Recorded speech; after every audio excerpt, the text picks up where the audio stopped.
Secretary report army public school Peshawar जे शागिर्दनि शागिर्दियाणनि ऐं उस्तादनि जी शहादत ते खेनि भेटा पेश करण लाइ NPCHI पारां तालका सकरन जे चेयरमैन दिलशेर कीरियो जी मेज़बानी में सकरन लॻ धणी बख़्श कीरियो में ताज़ियती प्रोग्राम मुनक़द कयो वियो, जंहिंखे मरकज़ी सदर एडवोकेट सिकंदर कीरियो, मोहम्मद यासीन कीरियो ऐं अली रुस्तम समूह अलॻि अलॻि ॻाल्हाईंदे चयो त आर्मी पब्लिक स्कूल जे शहीदनि जी शहादत असांखे जिते ॾुखारो कयो आहे उते असांजे लाइ के सबक़ बि छॾिया आहिनि।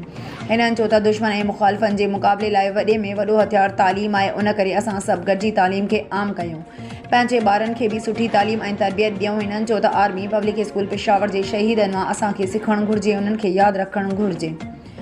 NPCIHA उन्हनि शहीदनि खे कॾहिं बि विसारियो न आहे। शहीदनि जा ॾिहाड़ा मल्हाए खेनि सलामी ॾींदी आहे।